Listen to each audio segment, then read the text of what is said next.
अलवर के सदर थाने के समीप स्थित अंसल टाउन के निवासियों ने मेंटेनेंस शुल्क देने के बावजूद अनेक समस्याओं के आरोप लगाए हैं।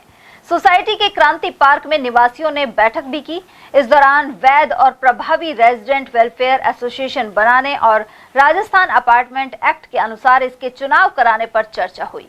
यहाँ मौजूद प्रणय मिश्रा ने बताया कि वैध RW ही निवासियों को मनमानी से राहत दिला सकती है। उन्होंने सोसाइटी में सड़कों की खराब हालत, आवारा श्वानों के आतंक और अन्य समस्याओं का जिक्र भी किया। आज की मीटिंग जो थी RWA के संबंध में हमारी चर्चा हुई। इसका मुख्य उद्देश्य था कि जो यहाँ रेसिडेंट रह रहे हैं, चाहे वो प्लॉट में या फ्लैट्स में हैं, उन्हें बहुत सारी बेसिक समस्याओं का सामना करना पड़ रहा है। We are paying the maintenance but we are not getting the facility as per our amount what we pay to the organisations. Reason क्या है कि ये 10 साल हो गए, मैं यहाँ का सबसे पहला नागरिक हूँ रहने वाला, और पिछले 10 साल में मैंने देखा है कि सुरक्षा की जो सोसाइटी के निवासियों की पहली चीज़ जो प्राथमिकता होती है सुरक्षा होती है। सुरक्षा के नाम पे दिन बाय दिन यहाँ की स्थिति बिगड़ती जा रही है। इस संबंध में हमारी चर्चा हुई, कैसे इसको प्रभावी बनाया जाए।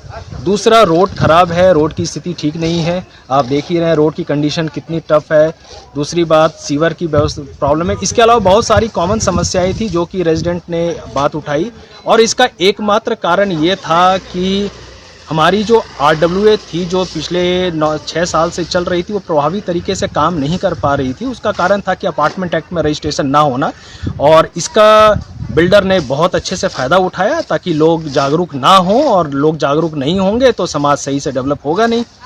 तो इन चीज़ों को आज हमने उन चीज़ों को क्लियर किया, और इस बात की खुशी है कि सारे लोगों ने खुले मन से समर्थन दिया और उन्हें सच्चाई का पता चला। तो आगे हमारा ये उद्देश्य है कि जल्द से जल्द इसको अपार्टमेंट एक्ट के तहत रजिस्टर्ड करा के जो हमारी वैध RWA बनेगी उसके तहत हम बिल्डर को अपना पक्ष रखें, और कानूनी तरीके से हमारे जो बेस अधिकार हैं उसको लिया जाए और इम्प्लीमेंट किया जाए, जिससे समाज के सारे लोगों का भला हो। आप देख ही रहे हैं कि कुछ दिन पहले ये हमारी RWA इफेक्टिव नहीं थी। उसका नतीजा है कि ये बिल्डर ने अवैध गेट तोड़ दिया यहाँ पे।